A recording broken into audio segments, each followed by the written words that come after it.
I am so glad you convinced me that the family car should be the Defender 110.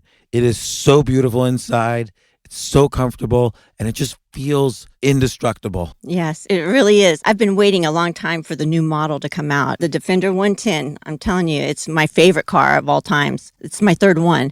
You know, I have stories of going off road. The guy managed the group. He was like, "What are you doing in this beautiful car?" I'm like, "I'm going off road." He's like, "Are you sure? Because you can use one of ours." And then they look like Mad Max cars. I'm like, no, we're going to do this. And he was shocked.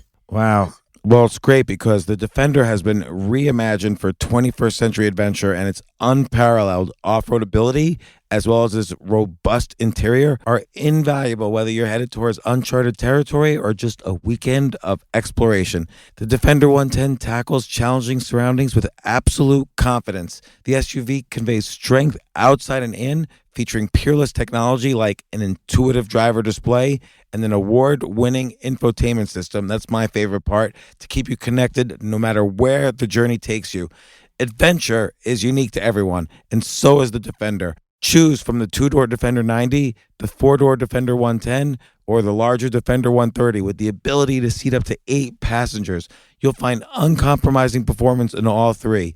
So pack up and go even further with the Defender 110. Learn more at LandRoverUSA.com/Defender. Sometimes it takes a different approach to help you unlock your true potential. Capella University's game-changing FlexPath format helps you learn at your own pace and fit earning a degree into your life. From before you enroll to after you graduate, you'll be supported by people who are invested in your success so you can pursue your goals knowing that help is available if you need it. Imagine your future differently at capella.edu.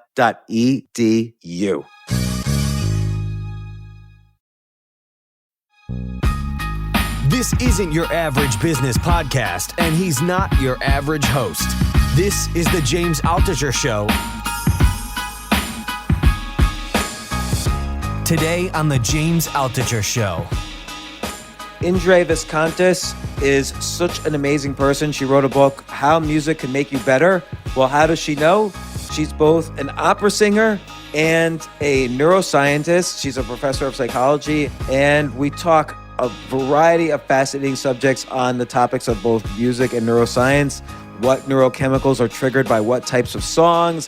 How do you make a song that's a hit? How do you get better at music? Where we talk about, one of my favorite topics, the 10,000 hour rule. And we just talk about music in general. And really fun talk. Here's Indre.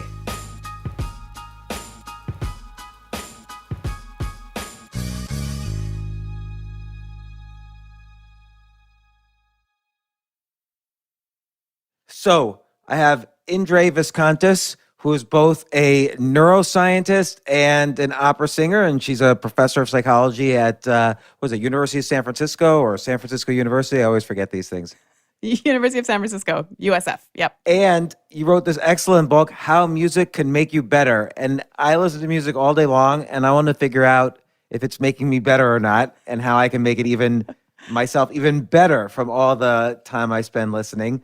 But what I like about your background is that you've gone down two totally different fields, opera singing and neuroscience. I mean, one can connect the dots and figure out how they're connected, but you did it. You went down both fields, which I think a lot of people are afraid to do. Everyone always says, "Oh, focus on one thing and then, do your thing with that." But you did a good job intersecting them, and you wrote this book, How Music Can Make You Better, and you talk a lot about the neuroscience of music, and it's also part of your podcast, which we could talk about, and I'm assuming your studies and what you teach. But and also, I like the fact that this is a small book. It's only around 100 pages. How did this book come about? Yeah, it's only 15,000 words. It actually came out of a podcast. So a while back, I was just starting to think that maybe I need to be a little bit more deliberate about how I bridge music and neuroscience. And, I kept, for a long time, I just was like really reluctant to use neuroscience to reduce music to a bunch of processes or, brain regions or whatever. It just like took the magic away for me. And then I decided to ask the question, in the opposite way. Like what can music tell me about neuroscience? What can this love affair that we have with music tell us about what it means to be human and, our behavior? And so I started to explore this topic by doing a podcast, because that's how you can get people to talk to you.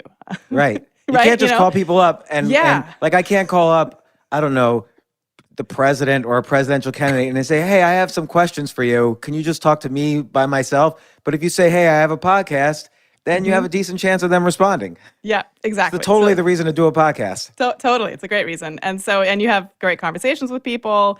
And so anyway, so I started the podcast, and then at Chronicle, who's the publisher, they were creating this series of books about sort of art and culture and how it sort of makes our lives more interesting. And so the first book in the series was called How Art Can Make You Happy. It's supposed to be kind of like the slightly non-intuitive way of looking at the particular piece of culture. And so they were looking for someone to write a book about music, and they listened to this season of my podcast and reached out to me, which never happens to an author, right? It's like you're the one who's trying to bang down the doors of publishers.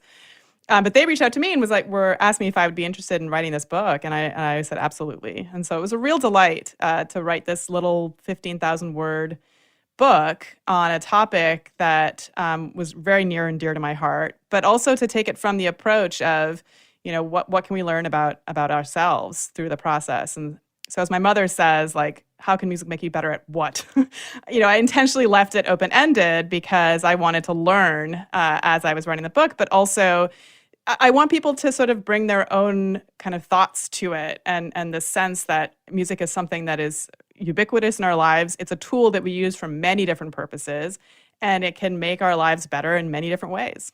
Right. And I think in this book, you start to get to the core of how primal music is. Because I think that's always a big question. Like, do we happen to just randomly like certain kinds of music and certain chords? Or is there something primal in us that makes one piece of music a hit and another piece of music not a hit, and so on? And you start to cover these issues and explain the brain processes behind them. But first, opera singer to neuroscientist, what happened? Were you like a little kid opera singer and then got interested in the brain?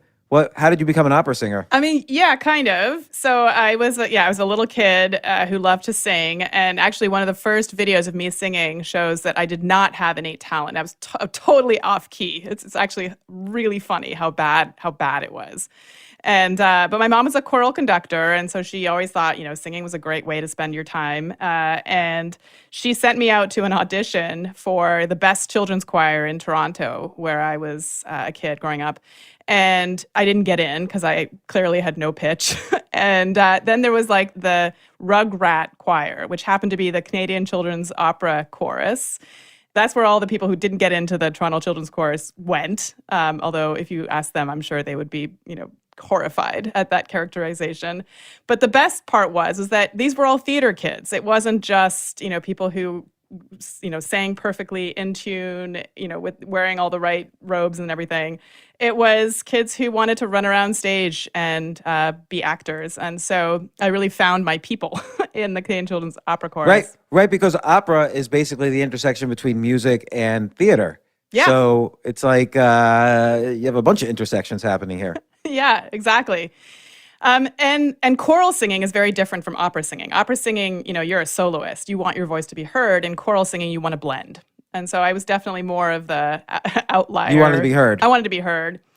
But my mom is a choral conductor. She was a musician, and she knew how difficult it was to make a living as a musician. Both my parents were immigrants. There was no money in our family. And so this idea that I would go off and spend a whole bunch of money on a degree that wouldn't get me a good job was just not tenable. So they said, well, you're smart. You should go and be a doctor, because that's, doctors make money. So, and they help people. So it's like doubly good. And so I was pre-med for a while. And as I was in high school, I found the writings of Oliver Sacks. And like so many, it's now a cliche, so many people who go into neuroscience or neurology say, his writings really influenced the way that I think about the brain and the passion I bring to neuroscience. Let me ask you about that, because I feel like what Oliver Sacks brought to the public perception of neuroscience is not knowledge of neuroscience, but knowledge of how much we don't know. So like the man who mistook his wife for a hat, for instance, it's not so much that there's a man out there who thought his wife was a hat, is that there's something in the brain that made it so that this person, no matter how you try to convince them, he thought his wife was his hat. Yeah. And so there's this mystery that despite all of our thousands of years of science, we still can't figure out this basic, obvious thing in the brain, which is, of course, his wife is not a hat, but he still thinks his wife is a hat. Yeah, and in fact, that's an opera that I recently directed it a couple years ago, and it's just a brilliant look into both the life of Oliver and of this whole Alzheimer's disease, which is what the character suffers from. But yeah, so and I actually got to know Oliver later on in life, and he always. There was a part of him that really always felt like an outsider in neuroscience and neurology, and that he was never quite fully accepted into that kind of academic area because of the way that he questioned things and because of the way he sort of asked us what we can learn from people who are, instead of focusing on their disorder, what is it that is different about their behavior, about their experience after they have, a dreaded disease or something else. And that really resonated with me, this idea that, every person has a very different experience depending on the neuroanatomy of their brain, but also how they grew up and how it was all wired up together, et cetera, and what we can learn about ourselves by looking deeply inside the brains of other people. Well, you bring up this point in the book about, I guess it was Gabby Giffords, the congresswoman who got shot, and she couldn't speak. She had trouble saying words, but then when the doctor asked her to sing the words, it was like a different part of the brain got activated. So she was able to sing, understanding this about the brain allowed her to basically communicate again. Yeah, she couldn't say the word light. And so, her music therapist or speech therapist started singing, "This little light of mine, I'm gonna let it shine." And she sang it perfectly. I mean, not in tune, which is kind of interesting.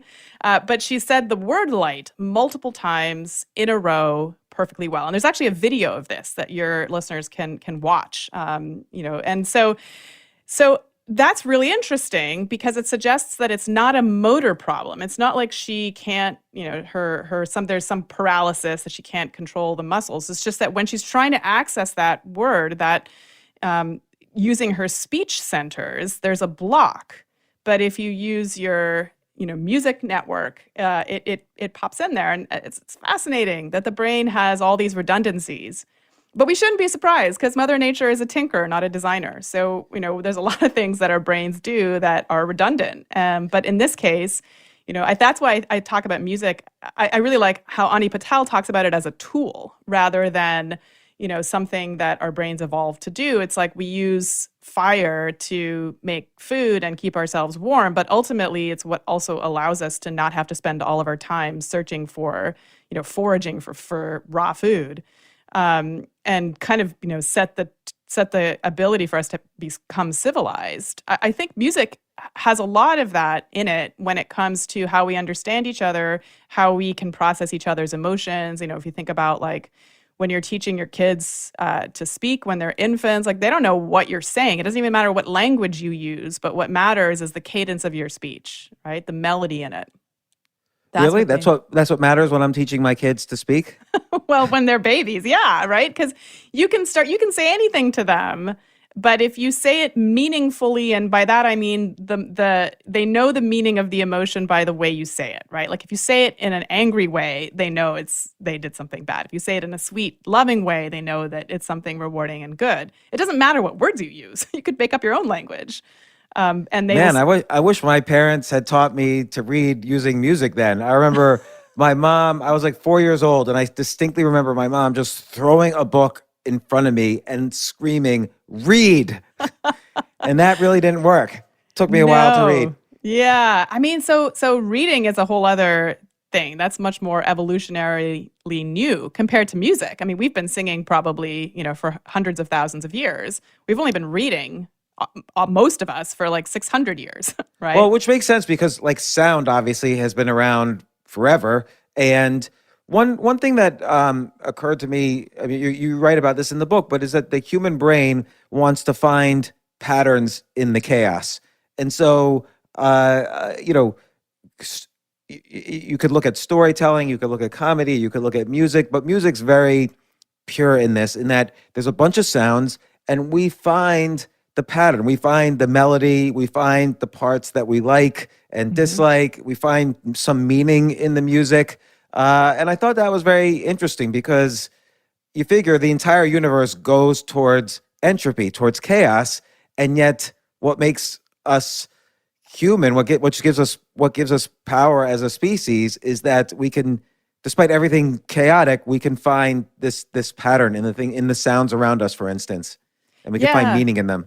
I mean, to me, that I think it's really interesting to take that, even a step further and think about the fact that until it has meaning, it's not music, right? Like you can turn silence into music by ascribing meaning to it, or you can say a phrase over and over and over again, and it becomes music because of the pattern, because we've sort of found the meaning in it. So you're referring to, for instance, to John Cage's 4 minutes 33 seconds piece, which is all silence, and so you hear the audience's sounds and moving and coughing and whispering, and so we're ascribing meaning to that musical piece. But I sort of feel like that's more intellectual. Like we say, okay, silence is music here, and we intellectually think, oh, that's cute that he's doing that, but that's a little different than like Hotel California, which is somehow, by the Eagles, which is somehow like primally this classic song that's, survived the past few decades as one of the almost cliched best songs around.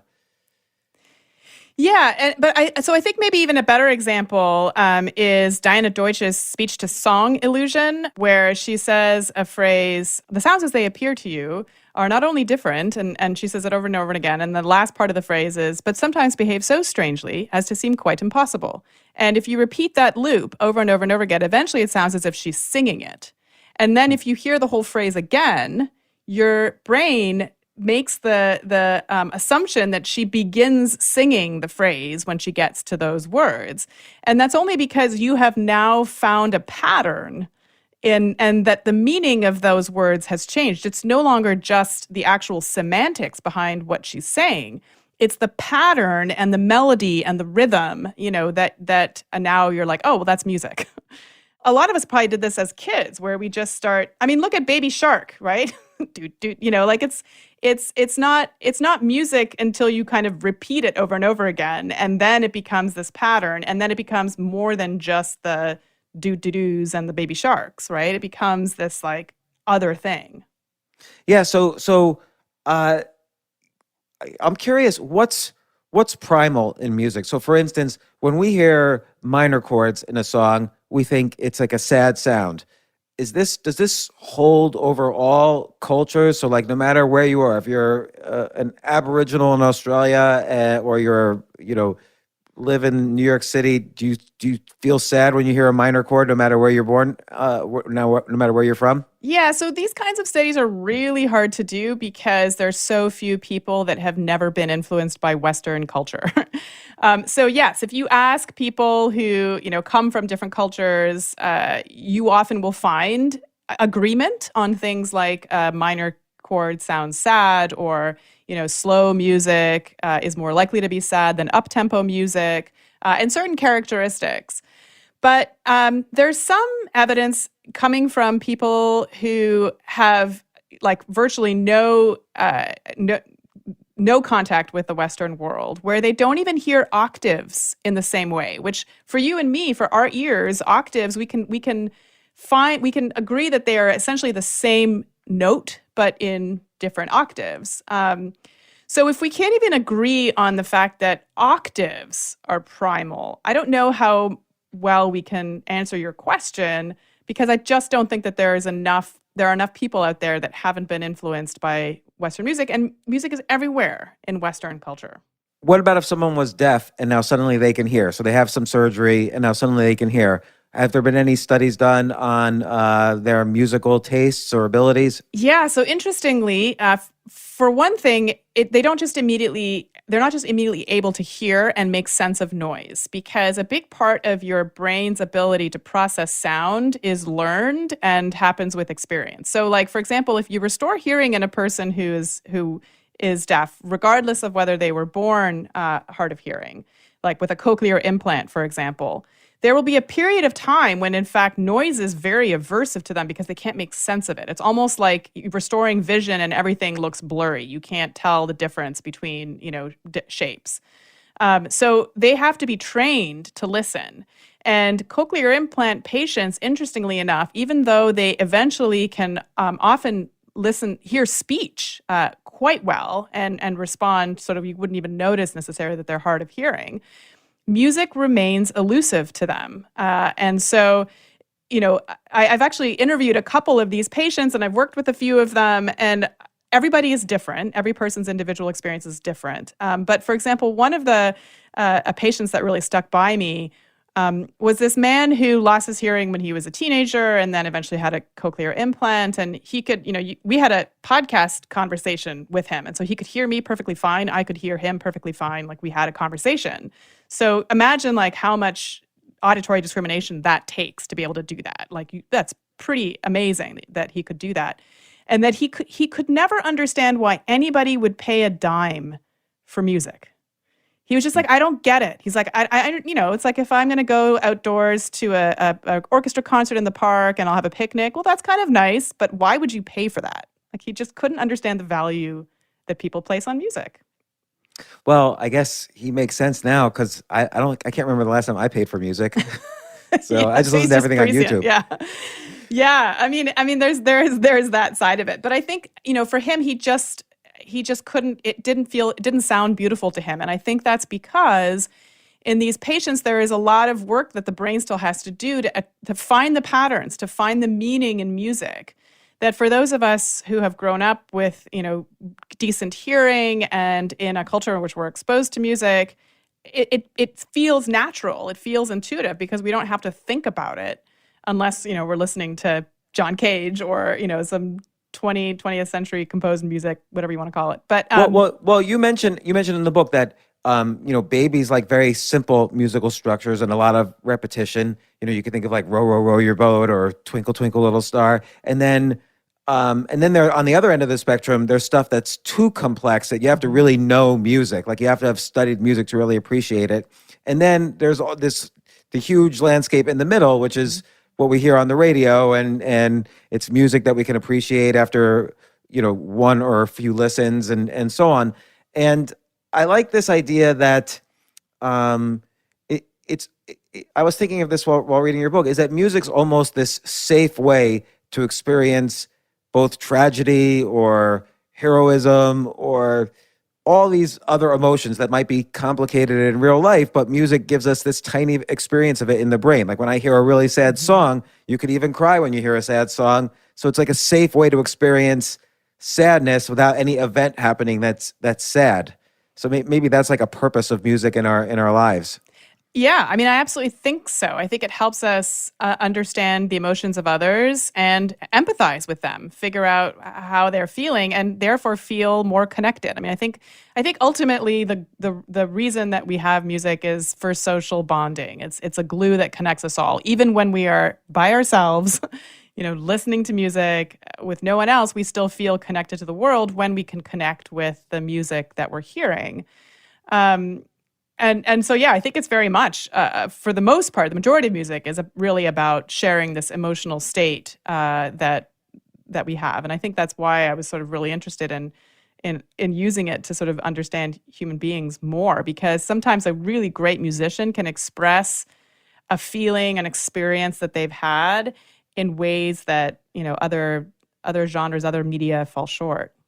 Yeah, if you think about how popular music is versus other genres, like you can't write a short story that's going to be as read as the best music is listened to. Like when you go to a concert from your favorite musicians, there's like tens of thousands of people there, like on YouTube, if there's a good song, 100 million people, 1 billion people will listen to that video. There's no like short story in the New Yorker that has 1 billion people reading it. It's almost like the primal story, and it has the arc of the hero. And you talk about that in the book, that there's this kind of rising tension, which is either caused by dissonance in the chords or these minor chords, and then somehow it's resolved and the story is over. Like there's consonance versus dissonance.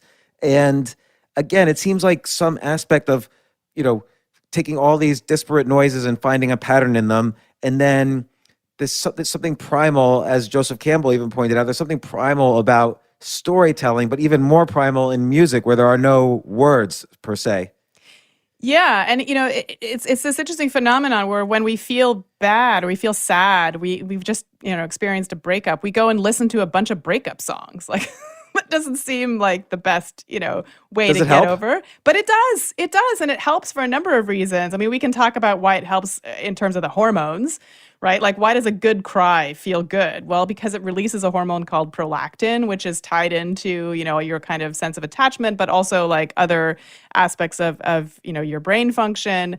And we see the same thing when you listen to sad music. We see levels of prolactin rise. And so Prolactin helps you to feel more attached to the people around you, so you get over the lack of attachment from the loss.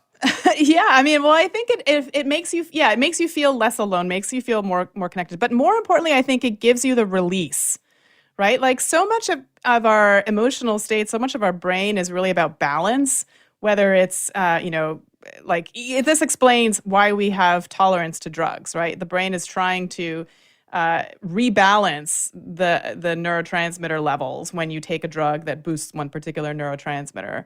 And so, when you're in fight or flight mode, you're really angry and you're upset and your heart is racing, et cetera. Eventually, you're going to go into parasympathetic rebound where, your parasympathetic nervous system is going to take over. And this is one of the reasons why we see Olympic athletes crying on the podium. Like they're not sad that they won a medal. It's this big release of, and the nervous system like resetting in terms of balance. And I think that's one of the things that music can do for us. It can help us process those emotions, first of all, and help us understand them. And then it can put us in this state of release afterwards where we just feel better because we've kind of gone through this emotional experience.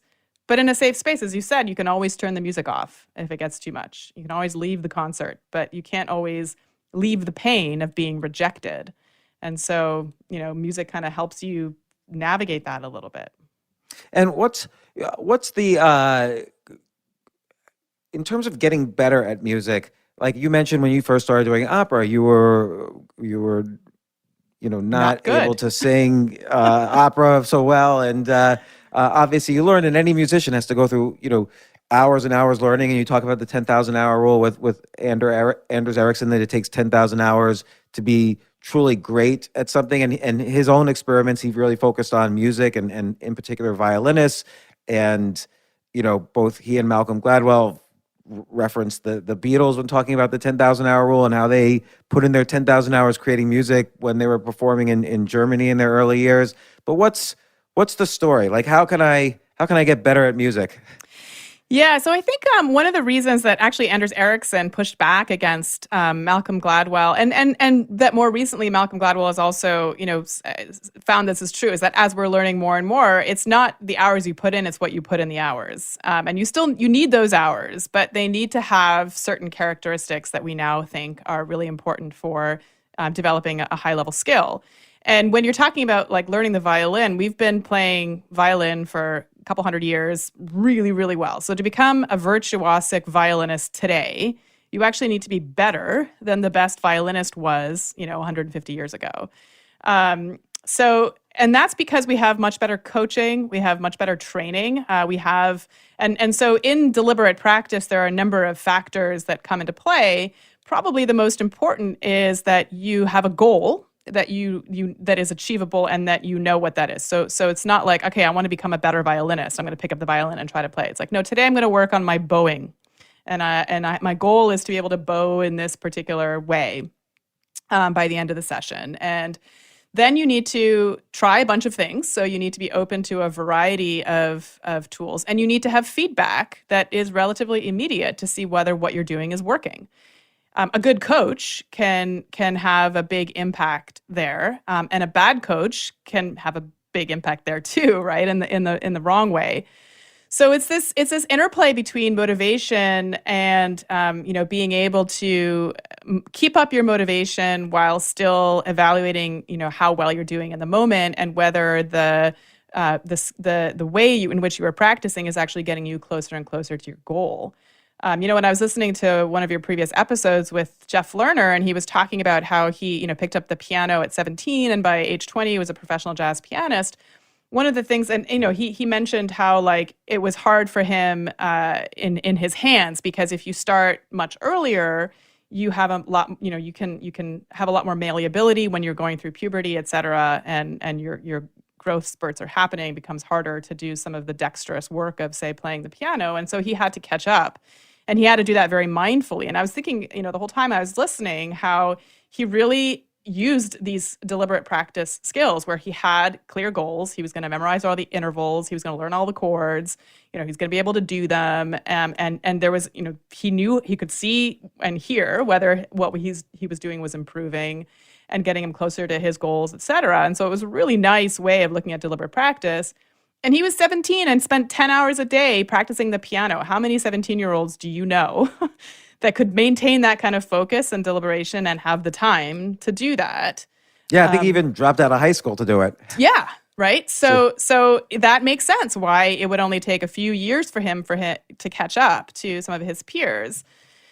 So, I think part of the problem with music training, especially classical music training, is this pursuit of perfection and this idea that like the teacher knows exactly what it is that you need to know, and every kid learns the same. And so if you just do these, rote, repetitive exercises, you're going to get there. And now we know like brains aren't equal. They're not created equal even at birth. People have, different experiences, different genetics, et cetera. So the same tools aren't going to work for all people. And so I think that when you have this sense that there is a perfect way to play music, that actually turns a lot of people off. And a lot of students, like, for example, I teach now at the Conservatory of Music in San Francisco. And I think one of the biggest problems that I see in my students is this burnout of finally they come into a conservatory where everybody was the best that they in their high schools. And they're faced with all this competition. And now it's like, well, your perfection isn't what's going to make you a great musician. So you need to find this internal motivation. And that can be really hard when this entire time you've been practicing to be perfect. Right. And also maybe you mentioned the growth versus fixed mindset. So fixed mindset, they might have been told, oh, you're a genius their whole lives. And growth mindset is this mindset that, never listen to people saying some fixed thing like, oh, I'm a genius, and instead always assume there's room to grow. So it makes you much more inclined. It makes it much easier to handle mistakes and to correct them and to grow from that. Yeah, I mean, I remember how many times like I would walk off stage and somebody would say, "You're so lucky. You have such a gift. You're so talented." And I would be like, "What about all the hours I put in? And what does that mean that like I'm only so talented as I am now, but like it's not under my control for me to become better at at being an opera singer?" That was really damaging to me, actually, when people would say that. What is the role of talent? Like what percentage of a skill do you think is talent, particularly among the best? Well, I would push back on the very idea of what do you mean by talent? Because usually what we mean by talent is either genetics. So, is it how tall you are or how good your ears are? Or, in the case of a singer, what your skull structure is like in your face, which, tells you how much resonance you can have in your bones. Or is it the aspects of our experience and our education and our training that we haven't characterized yet, right? Because like I have two kids. One kid was really into sound right from when he was born. And, he oriented to sound all the time, and the other kid didn't. So is my kid who was oriented to sound and then who we put into music class early because that's just what he liked to do, more talented than my kid who was like more interested in visual stuff? Right? I think when it comes to talent, people mean under the same circumstances, the person who is talented will learn faster, make fewer mistakes with less effort, right? It feels like it comes more easily to them. And as a neuroscientist, I have to say that things that change your brain are hard. And, the more effort you put in, the more likely you are to have lasting change on your brain that we see. Like, so for example, spacing out, practice or study sessions is harder. It feels more effortful. It's more effective in the long term than cramming and mass practice. So, and yet cramming in mass practice is sort of more akin to what a talented person would look like, right? So I don't know. I don't know. I mean, the talent question, I feel it just means that there's aspects of their training or their experience or their brain that we just don't understand yet. And if we keep studying it, someday we might understand it. And then we'll be able to say, no, what it actually is, the way that they image the music or, something like that. You're an example of so what people say, well, okay, perfect pitch. Some people are just born with perfect pitch. And there's been some interesting work out of Japan showing that you can train 100% of kids with this particular training method to have perfect pitch if you catch them between ages 2.5 and 6. So after Not age later. 6, I can't learn it now. it's Too a late. lot harder. It's not going to be 100%. You probably could if you tried really hard, maybe, but maybe not. But there does seem to be this sensitive period between ages 2 and 6 where of all the kids who finished this chord identification method of training, 100% of them had perfect pitch.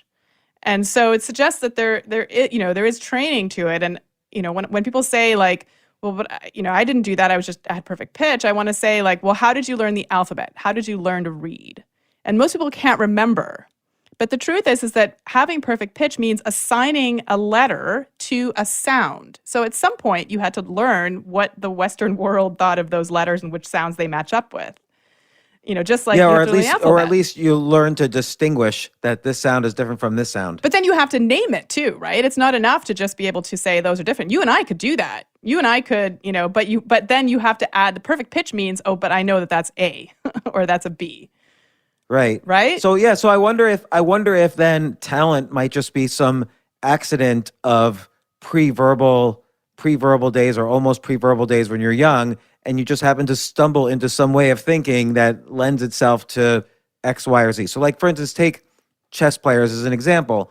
If you take the best chess players in the world, like the world champion, he was already great at like the age of 5, 6, 7. Like these people, seem to emerge from pre-verbal days with a pre-existing talent, but maybe there was just some way of spatially looking at things that they learned by accident when they were 1 or 2, and that translated into, so-called talent at chess or math or whatever. Yeah, I mean, harkening back to Oliver Sacks, I mean, when he describes people on the autism spectrum, they too could do amazing things. Some of them, who couldn't speak using language, but could count or paint or, reproduce things in amazing ways. Would we say they are talented? I think we would just say their brains work differently. I think we would say that the way that they experience the world, the way that, is different. But for some reason, we don't ascribe talent unless it's somehow like doing something that we as a society value very deeply.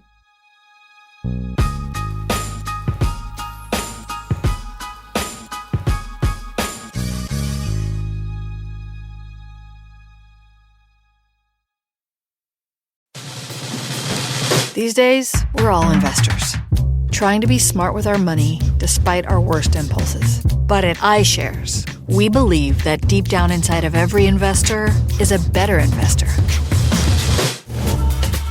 One that's just waiting to be let out. Explore iShares ETFs and insights and let your best investor out. Visit iShares.com for more information. You know what I love about fantasy sports is that even though I'm not going to be a great basketball player or a baseball player or a football player or whatever, I feel like I get to participate and make decisions and use my knowledge of these different leagues or these different sports to compete. So it's like I can pick my team or I can pick my favorite players, and I could use my knowledge to make predictions and maybe even make money. So with the basketball season here, you can now pick combo projections across football and basketball from the Specials League on Prize Picks. This is a league created specifically for combo projections that include 2 or more players from different sports or leagues. Want to play alongside some of Prize Picks' favorite players like rapper Meek Mill and comedian Andrew Schultz, who's also been a guest on this podcast, and I've been a guest on his? You can now find community plays under the promos tab of the app to view entries for some of the biggest names in the Prize Picks community each week. Look, PrizePicks even offers a reboot policy so that your entries stay in play even if one of your players gets injured. For football and basketball games, if you have a player who exits the game in the first half and does not return in the second, that player is rebooted. PrizePicks is the only daily fantasy sports platform with an injury insurance policy. What? So I love playing it. I love anywhere where I can use analytical ability with my interests to demonstrate some skill and maybe make some money. And I like the game-like aspect. I do wish they had chess as a category on prizepicks.com, but I'll settle for what they've got. Maybe I should make my own fantasy chess league. But in any case, I love PrizePicks. Go to prizepicks.com/James. Use code James for a first deposit match up to $100. That's the easiest $100 you're ever going to make. So that's prizepicks.com/James and use code James. Daily fantasy sports made easy.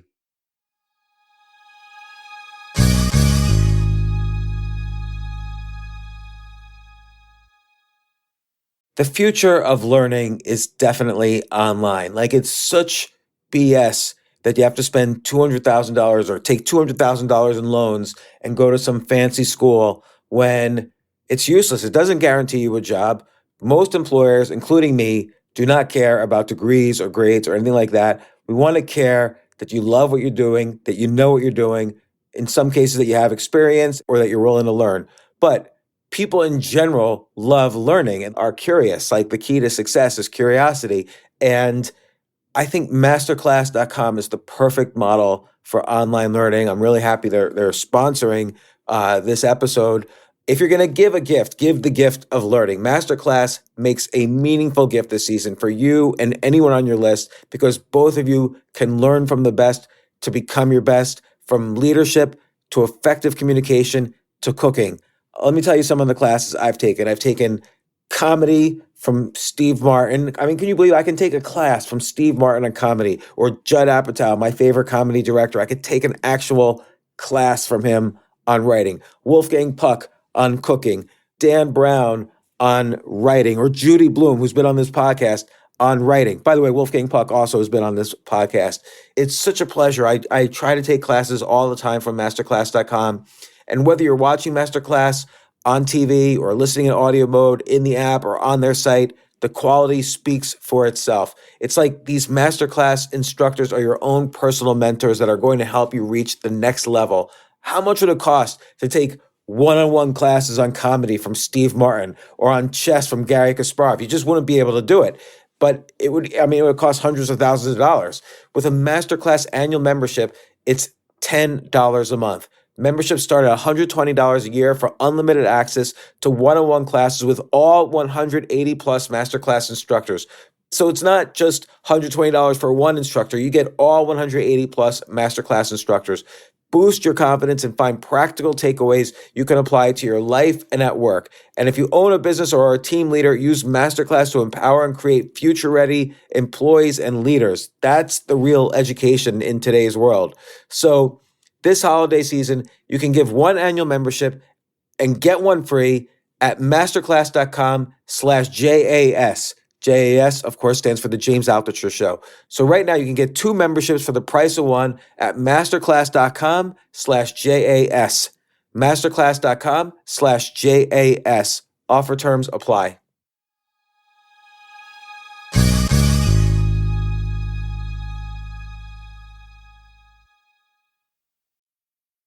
And you mentioned when you were writing about the 10,000 hour rule, one of the aspects of deliberate learning or deliberate practice that you mentioned is getting a little out of your comfort zone on some of the repetitions.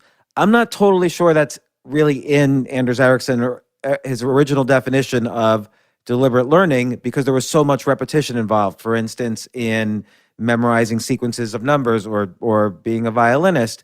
And so I'm wondering, getting out of the comfort zone seems a way to skip the 10,000 hours a little bit. Like, for instance, take your example. You're a neuroscientist and an opera singer. So you have professional training at both. And then to write this book and to do some of your research and so on, you're the best in the world at taking the intersection of these two very complicated areas. And so you didn't have to put in 10,000 hours becoming the best musical neuroscientist.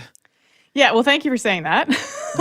I think I need a plaque made with that Best quote. musical Yeah. neuroscientist, Nobel Prize for musical neuroscience. Awesome. I will take that. I mean, I will say that, Anders has been working at this for decades. And so his thoughts have become more and more refined. And now I think he actually does talk about the fact that it is important to push yourself, and that if you just do the same thing over and over and over again, we don't see lasting brain change, right? It's like you're learning a scale. You play it 10 times in a row. The 9th and 10th time, you're really just relying on residual memory, or facility with your fingers or whatever. But that's not what you're going to be asked to do on stage. On stage, you're going to be judged on the first time you play that scale or that, melody or whatever. So that's why, it's really important to kind of space out the practice, because ultimately you're mimicking the conditions of performance more closely than, when you're just kind of learning the scales. But, there is a slippery slope here, because there's also some nice work showing that the more errors you make when you're first, learning a piece, the harder it will be for you to play that piece, without errors later on. So you need to not, and so people like debate about what that sweet spot is, like how much out of your comfort zone should you be? Is it, 80% correct? And, I think there just isn't enough research now across different domains for us to say a definitive answer. But like, for example, if you're learning trivia and, you're trying to generate the answer to a bunch of questions, that's a much better way of learning than just reading and rereading and highlighting, right? Where you're just basically, tracking what's familiar as opposed to having to generate the answer yourself.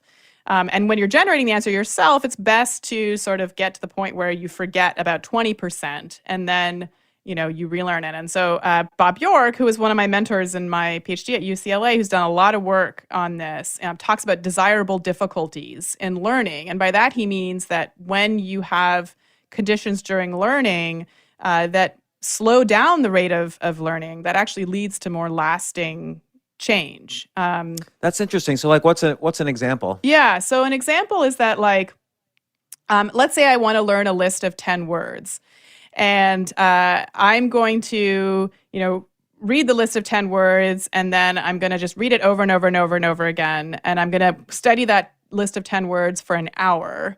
And then I'm going to come back tomorrow and test myself. Well, it turns out that at the end of that hour, I'll be really good, but I will have forgotten a lot the next day. If instead I take that list of 10 words and I study it for 10 minutes across the day 6 times, every time I come back to that list of words, it's going to feel harder because I will have gotten to a little bit of forgetting. And so, but that's a desirable difficulty, is that you like almost to the point where you've forgotten the list and then you retrieve it again. And that's actually a really good way of solidifying the memory. And I'm much more likely to be able to remember that list 10 days from now than I would if I had just studied it for an hour.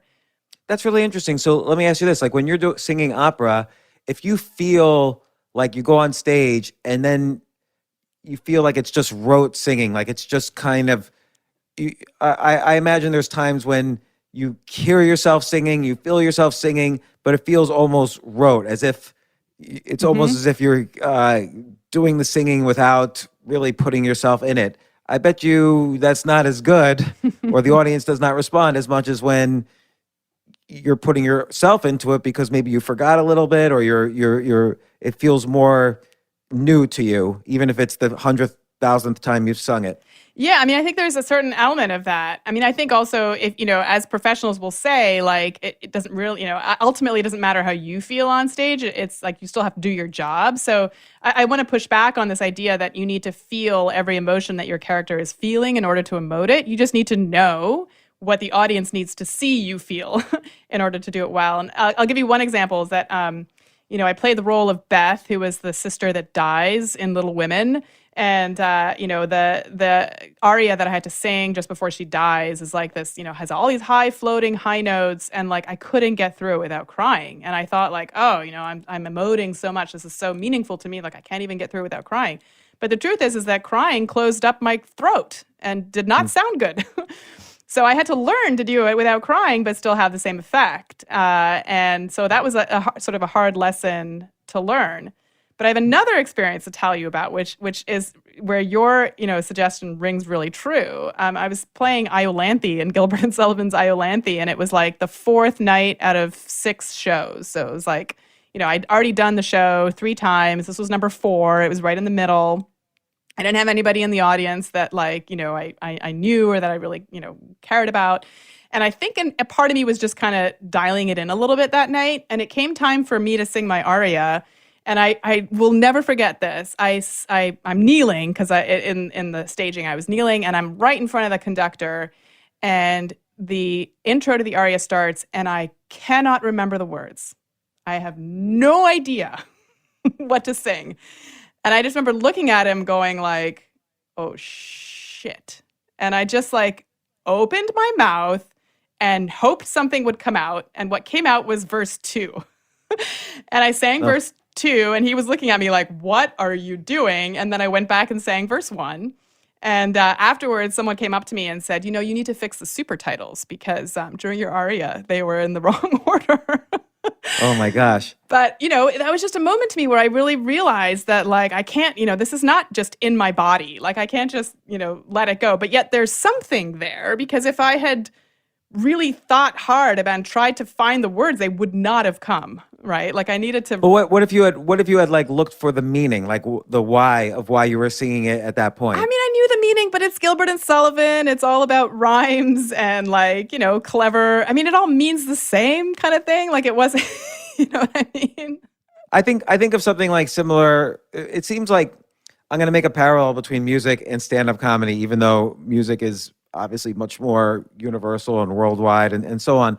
But in stand-up comedy, you create this tension, just like in music.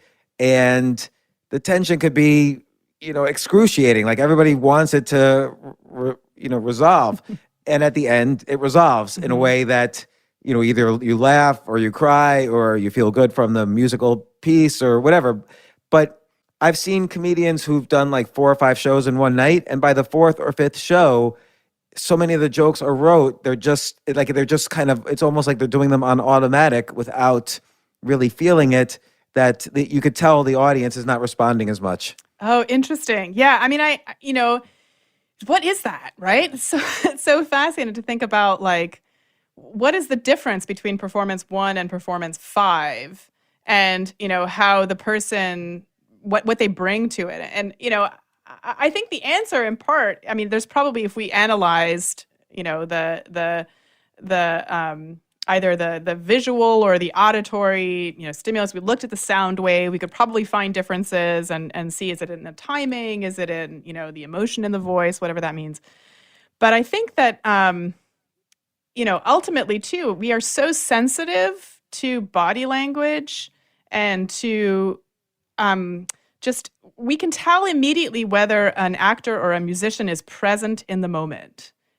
How? It's the way where their eyes are looking. To me, that's really interesting that we as humans are so good at reading each other that we can tell if someone is looking at us but bored. Versus right, they could sniff out the bullshit. The audience can. Yeah. So for instance, if you're doing opera and you're just doing it rote, they might be able to see, oh, she's just acting. This is not how she really feels. She's trying to pull one over on us. It's the same thing with comedy. You're not supposed to think, the audience is not supposed to think this is written material, that it's just sort of conversation to the audience, legit on the fly conversation to the audience. And if you could tell it's an act, and again, it's just it's like being a magician. If you could tell, oh, this is just an act that this person's done 1 billion times over, it's not as interesting. Yeah, we're not wowed by it. We're not there. It's a magician is a great example. Not enough. Yeah, it's how some of those great magicians make you feel as if they're screwing up and you want to help them because they're doing so badly on stage, right? They have this whole shtick of I'm just bumbling, but then they bring the awe and the magic and the wonder to the stage, and you all experience it together, and then you go home realizing that they do this every single night, and every single night it works out that way, right? I think that's really interesting that we as human beings don't want to just be told or shown. We want to be part of the journey. We want to watch it. We want to be there with you, and we don't want to know the ending, because the whole fun part is finding out, what happened. And I guess I guess that's part of our enjoyment is part of how much are we safely experiencing a real emotion. Yeah. So if it's a sad song, I don't benefit from it unless I'm sad also, unless I get to experience this emotion that the song is trying to get out of me. Yeah, exactly. And I think that though there's this it's method acting, right? There's a moment too where like the actors just there has to be some acting in there, and a good musician will know too, like how to do what they need to do consistently night after night, to get the money, but to really skate that line, between complete disaster and vulnerability and opening up and potentially being rejected. But then I'm going to take the opposite angle for a second. You ever read the book The Hit Factory? No. So it's a book about this group of producers in Sweden, and apparently they've made 19 out of 20 of the top songs in the world over the past 10 years. And they just have this formula, and it's like they produce, I'm going to make this up, but they produce like Adele songs and I don't know whoever the top singers are, they produce all of their songs because they have this more or less a formula of what makes a hit. And I think that's interesting too, that's another way they're skipping the 10,000 hours is because they could basically compose anything, and maybe with the right auto tuning, I can have a hit if I use this Hit Factory group. So, what makes something a hit right now? Yeah, so it's interesting, and I think it does change generation to generation, right? Like I think that if the Beatles came around today, I would hope that they would still be just as famous and well, according to the movie culture-changing. Yesterday, they would be. Yeah, right. But I don't know, because our expectations have changed, et cetera. But I will say that there are certain elements in hits that do, well, at least as neuroscientists, we can begin to understand why they have the effects that they do. So we know that music does affect our pleasure system and our motivational system. And so there are ways in which we can craft a song or a piece of music where it sort of hits some of the ways in which we know that we will be stimulated by our nervous systems. Now, that isn't to say that every single person in the world is going to react the same way, because music still has a very subjective component to it. But hits tend to be highly popular across a lot of people, but that doesn't mean that every single person is going to react the same way. Right. Not everybody loves Adele, right? So But there are certain features, like, for example, building up the tension and then creating a release. There are features of music that are more likely to give us the chills, the goosebumps, the shivers, and that's a nervous system response that is easily tracked using physiological tools like respiration rate and heart rate and galvanic skin response, which is like how sweaty your palms are, et cetera. So how would you use that? Would you say, okay, in Stairway to Heaven or Hotel California, you're tracking someone while they're listening to it. I see they're experiencing the chills, however you define that. Would you then try to correlate that with what chord they had just listened to or what sequence of chords they had just listened to? How would you study this to make a hit? Yeah, so there's a couple different ways. One way is just to look at the physiology and watch it when it peaks. And then you can do the same physiological measures, or you can play the same piece when a person is in a neuroimaging scanner and you can see what's happening in their brain. And you can even use a tool that tracks dopamine, which is a neurotransmitter involved in motivation and reward, and how it increases in volume in different brain regions that we know are part of the reward pathway.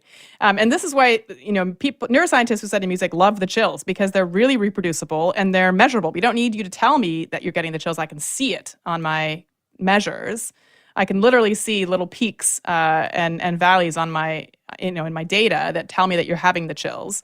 And it's 77% reproducible. So if you listen to the same piece, you're going to get the chills in the same spot, 3/4 of the time. And the dopamine, that's rising up during the anticipation of resolution? Yeah. So yes, exactly. So in the caudate, which is a part of your brain that I like to think of as what's tracking the environment that predicts reward, right? So the caudate is, it's part of your learning system. It's what's able to tell you, okay, you know what, it's time for your coffee because you're about to walk past your favorite coffee shop.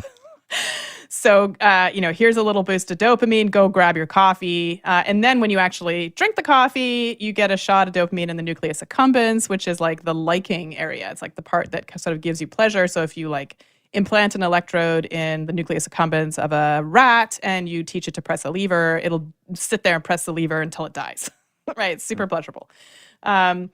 So in music, what we see is that in the buildup of tension in a piece where we know usually you get the chills at the climax of the piece. So a really great example of a piece that gives a lot of people the chills is Barber's Adagio for Strings, which has this long, slow, meandering, melody that eventually climaxes at the end. And which I listened to after reading your book because you said it was like the saddest piece of all time. Yeah, And what did you think? It was pretty sad.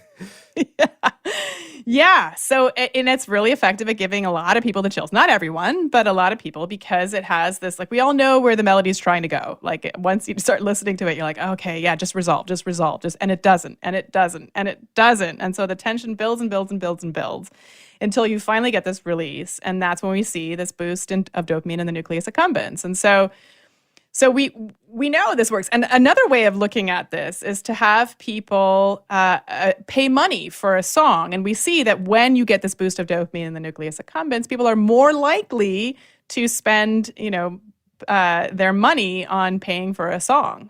So you can design songs that have the features that we know are more likely to give a person the chills. So ballads versus uptempo pieces.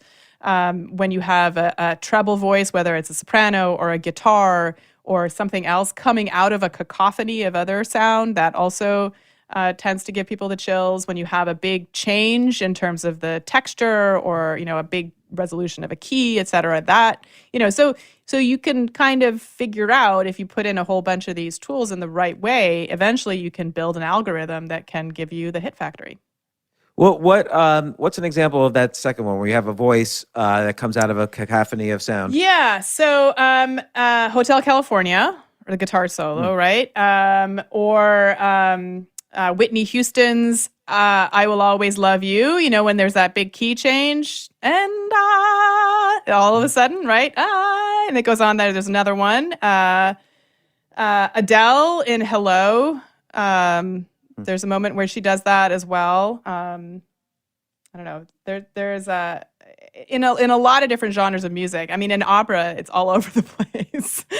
The big soprano moment, as they call it. But yeah. I would also think another way to another formula for hits is take two songs that were popular in different genres and maybe combine them in a third genre.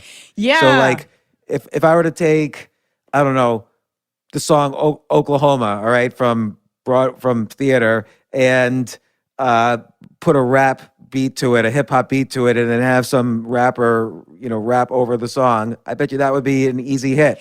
And people do that all the time with remixes, right? Yeah. And one of the reasons that people, or even when they just use licks from other places, or they sample, right? This is why, DJ culture has become so popular in part, is because what they're doing is sampling music that is already familiar to you, but giving you a new listen to it, a new way of putting it in. So that actually hits the sweet spot, because oftentimes you need to listen to music multiple times for it to, familiarity breeds preference, for you to like it. The more repetitive it is, the easier it is for you to get that early on, but then you're bored of it just as easily, right? So that's where that sweet spot we talked about came in. But if you're sampling something that a lot of people will already be familiar with and you layer on something else, it hits like the sweet spot twice. First, it's already familiar, so people already like that part of it, but it's got a sense of novelty, so we don't get bored.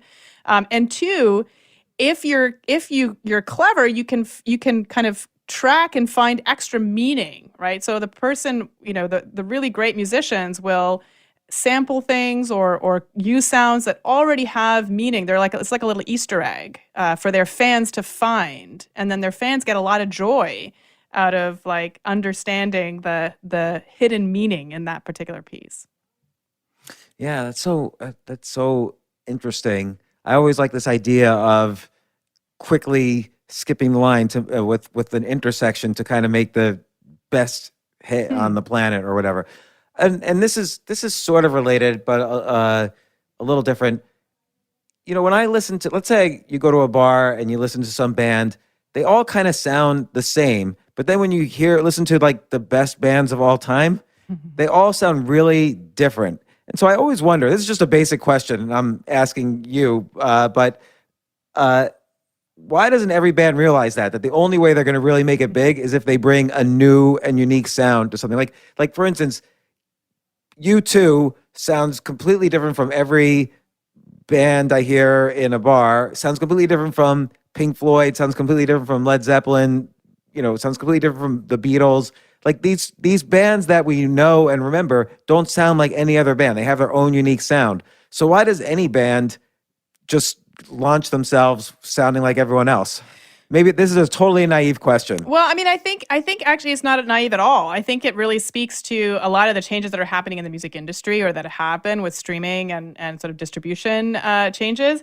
But ultimately, I think it's really, in the beginning, when you're just trying to get people to come to see your band, if you sound like other bands, they're more likely to come. If you sound like completely strange and people don't know your sound and they don't know what to listen for, like, it's harder. It's harder to get an audience. But you're right that if you want to have longevity, you need to have this novelty factor. But you have to have gone through a period in which you've built a fan base and also figured out what your sound is. I mean, that requires a lot of creativity. I think that's hard for a lot of people because a lot of people they pick up music because they want to sound like something that they've already heard before. Most people don't hear, I think, a unique sound in their head and then, try to replicate it with the instruments. They want to participate. Music is participatory, it's group making, you want to get up and bang the drum to the sound that you're already hearing. So I think that's part of the answer. I think there's a lot of people who now are starting to use the digital tools that we have to become songwriters in their living room and sort of craft new songs. That's hard.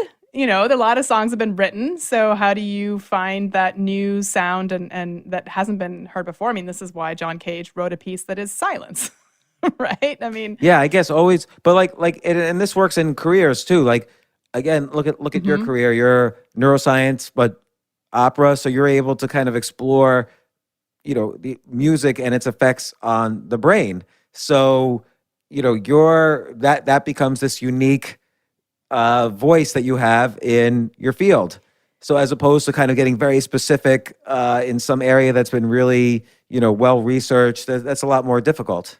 No, I'm not saying what you're doing is easy. I'm saying it's just different. No, in some ways it is low hanging fruit because it is unique, but it's not. I didn't get here by always saying right from the outset I want to be the It's like I'm only going to do music. Yeah, no, I towed the line in both domains for a long time, and then I felt like I needed to do that in order to develop the expertise that allows me then to come back as an expert and say, okay, here's what I can add to the conversation. But also, yeah, you have to be accepted by that culture, and that's that's part of it. It's like it's a fine line, I think. Yeah, I think it's tricky because I don't know how to pronounce his name. The guy who wrote Flow, Mikhail. Mikhail Csikszentmihalyi. Yeah. Yeah. So he says about creativity that you need to not only be kind of, practice your own personal creativity, but then you also need to know the language of the domain incredibly well so you can go to the cutting edge. And then you need to know the field of the domain. So if you have ideas, you know how to get those ideas accepted. So you learn the domain of neuroscience, but then you also learn the field of it, which is, okay, here's how papers get accepted. Here's the professors I need to impress. And that you have to go the full route, like you said, of learning neuroscience. And then later you can start to play around and, use these other tools like music and other things that you've become an expert in. Yeah, and I think that, same thing with singing. If I didn't speak the language of singers, I would not be able to show them how neuroscience can help them. And if I didn't speak the language of neuroscience, like certainly I wouldn't be respected amongst other neuroscientists if I couldn't, tell the difference between recollection and familiarity or whatever it is that we're talking about. And ultimately, creativity is something that is judged by your peers, by your group, right? So you have to have some belonging to that group, unless you are, unless you bring something completely novel. And again, that's rare. So for most people, that's probably not how it's going to happen. But on the other hand, if you develop domain expertise in one domain, and then some people can successfully transfer that to another domain, but a lot of people can't. There's a lot of neuroscience that gets thrown around amongst musician groups that is just totally wrong, right? It's pseudoscience, like the left brain, right brain myth. One example is I remember being a student and being told if you want to access your creative right brain, you need to work with the left-hand side of your body because, it's represented in the right hemisphere. And I'm like, you don't know basic neuroanatomy because there are far more connections between the two hemispheres than within the hemisphere when you're talking about what it is that we're doing. So but it sounds great. And the truth is that stepping outside of your comfort zone and using your non-dominant, for most of us, left side is actually a good way of getting over fixedness or, having the courage to do something different, which is at the core of creativity. So how could the title of your book is How Music Can Make You Better? How can music make me better? So it depends on what it is that's ailing you. Okay, so the first part is really talking about sort of music and education, music and sort of, how it can make us smarter. So I actually also just wrote a white paper on the importance of music education in every child's education, because I really think that, and not just listening to music, participatory music making is just, it develops your hearing. It makes it easier for you to learn language later on. It can overcome some of the difficulties that at-risk youth face, whether it's just getting them to come to school, because it's much more fun if there's band than if it's just no band. But also kids who are born in noisy urban environments, they tend to tune out sound, but if they learn to play a musical instrument, they can attune to sound again, which makes it easier for them to hear speech in noisy environments, which is, one of the reasons why we have language disabilities in kids who are at risk, because they don't process it the same way. Anyway, so that's the first part. So it's kind of the idea is what's true about the Mozart effect, this idea that music can make you smarter. And the short answer is listening to music probably won't help, even if it's Mozart. But trying to play a musical instrument has all of these benefits that go beyond. And that also taps into, it's motivating. It's intrinsically motivating, right? It's joyful. It's, we can enjoy learning to play music. So that way it hits that part. The middle part of the book is really about music and medicine. So if you have Parkinson's disease or Alzheimer's disease, or you have Williams syndrome, it's a developmental disorder, or you're on the autism spectrum, there are ways in which we now know music can actually help some of the symptoms and help the brain rewire after injury, as was the case of Gabby Giffords. And then the last section is really about music and society and how, music has the power to connect us, but it also has the power to divide us. And so, we need to sort of be careful about how we use music so that, if the goal is to really be accepting and to be a society in which, we have peace and are conflict free, then, music can help us get in that direction if it's used strategically. For example, Live Aid, or a lot of these musicians who do these incredibly successful fundraising campaigns for causes that are dear to them. And I just also talked to someone who's doing a project called Climate Music, which is a way of using music to sort of illustrate the effects of climate change and to get people to act on it. So I feel like it can be useful that way. So it can make society better. But what about tuning my neurochemicals? So let's say I'm feeling a little down, but it might be for this reason or that reason. So I want a little boost of serotonin instead of dopamine, or I want some oxytocin instead of prolactin. Yeah. Is there ways I could tune my neurochemicals by listening to the right music? Yes. And I don't know how good Spotify is at this, although I think they're trying. Because when I look at my playlists, they have particular prescriptions. I want a dopamine playlist and an oxytocin playlist. Yeah, they call them Focus or Sunny Days or Happy Music. So I will say, and all of these neurotransmitters they don't act as islands, right? So they are part of a bigger thing. But let's just get a little more specific, because I think that's what you're asking for. I mean, I think if you want to feel connected, or you have some catharsis coming, you have some emotions that you need to work out. You want to listen to music that will boost your oxytocin and prolactin levels. And so that'll be music that you feel a connection to, that you already feel is like part of your identity, that you belong to the group of people who listen to this music. So, for example, if you're a Fish fan, or you're a fan of the Grateful Dead, like those kinds of bands like have a whole community built up around the band, and so like that sort of can help you if you listen to the music that you really think of as your music. If you don't like those bands, there might be music from your late teenage years where your identity formation happened, when you actually started realizing who you are as a person. And so going back to that kind of music can sort of boost those levels. Dopamine is interesting. It is, as I mentioned, we see it in music that creates tension and then has a release, or music that you just generally find pleasurable. But it also has this interesting relationship with movement and synchrony. So we know that dopamine is involved in sort of, helping us get moving. So like you can listen to music with a strong beat that potentially can get there. And then, when it comes to other sort of mood regulators, monoamines, I think that's probably, we do know that part of the pleasure that we get from music also comes from endogenous opioid release. So we have, mu opioid receptors that get stimulated through music. But all of this depends very much on your subjective experience. That being said, I have a friend, Amit Sternberg, who created an app called Rubato. And I think it's just in beta now, but the idea there was to use artificial intelligence to sort of figure out whether there are specific pieces of music that can have these physiological effects on a large group of people. So I think that as neuroscientists, we might be getting closer to giving you a prescription for whatever it is that you want to titrate. But for now, I would say those are the basic principles.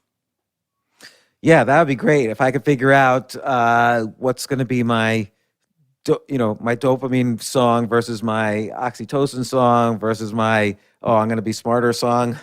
That would be good. Yeah, and you know what? Honestly, it'll probably change because it's like your brain does not like the same thing over and over and over again. So what works today might not work 2 weeks from now.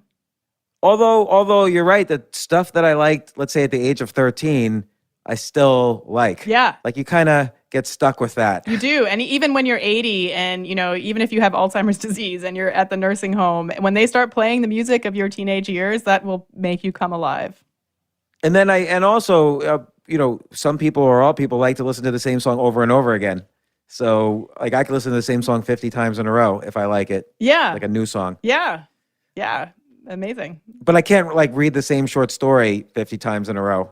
It's only music. That's true. Although we do sometimes go back and read some of our favorite novels, but you're right that like it's not the same experience. Like, how many times can you read Pride and Prejudice? Or, I don't know, Game 0. of Thrones. Well, Indre Viskontas. So you have 2 podcasts. Which one do you like to win more? Well, The Inquiring Minds is my weekly show. It's my bread and butter show. Cadence, we're about to launch season 3, hopefully in the next couple weeks, and that's what music can tell us about the mind, and it's in seasons. But James, I have to say, like every time I listen to the intro to your podcast, I think I'm just an average podcast host. No, I'm sure you aren't, but maybe you could help me figure out a good intro music for my podcast. Your podcast is sort of depressing, so maybe you need this intro music to improve it a little. That would be a good kind of like new sort of job, like having music that fits the podcast better and have it scientifically like matched. Yeah, we can use an algorithm. Yeah, that Roboto maybe might work. You could see how people feel when they listen to my music and then use it to pick the music accordingly. But anyway, Indre Viskontas, thank you so much for coming on the podcast. This was really great and informative, and I learned a lot more about music. And I'm not a big believer anymore in the 10,000 hour rule, just because I think that comfort zone issue and experimenting will improve someone a lot faster than just deliberate practice. Well, I totally agree, though. I would argue that is part of deliberate practice. That so one last thing before we go. If you just go into your room and you try and try and try, that's not deliberate practice. That's just inefficient. Right, but you need the feedback. You need the goal and the feedback and the coach. Yeah, and all the other specific features. Exactly. You need the efficiency. You need to do it with in fewer tries with fewer errors. So whatever gets you there. But like if you were trying to learn a note, let's say there was a note that was very hard for you, and you were trying to learn it, and then for some reason you could do it in practice, but not in front of an audience. What would you do to practice? Well, I would try to mimic the conditions of the performance as much as possible. So what I tell my students when they suffer from stage fright, for example, is I say, well, what are the actual physical things that happen to you? Your hands get sweaty and you can't grip the, violin? Is it that your throat closes up? Is that your breathing gets shallow? Like, what is it? And then we can mimic each of those conditions in the practice room and figure out strategies to overcome them. And the other thing that I would say is the quick fix, though, is understanding that the sympathetic and parasympathetic nervous systems are acting in a balance. So if you try to hold your nerves and not get nervous and you're keeping your sympathetic nervous system at bay, you're not letting yourself get into the parasympathetic rebound, which is a great place to perform from. And so if you just let the nerves wash over you, you can't stay in that state for very long. So how do you let the nerves wash over you?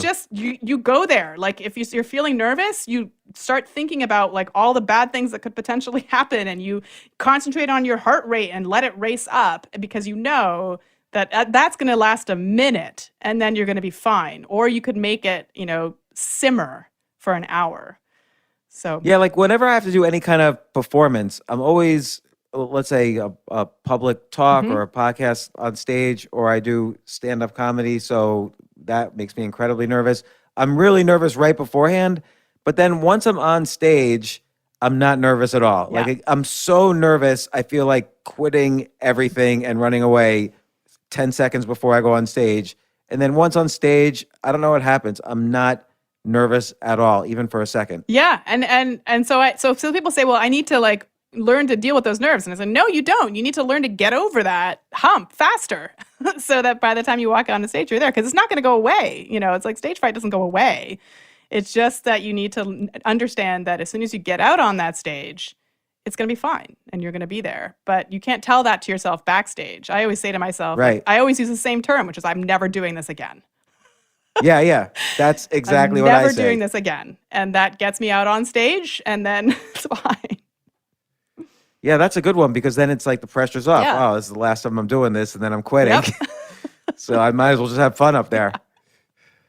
Well, thanks again, and come back on the podcast again anytime. I'd love to. Thanks for having me. Excellent.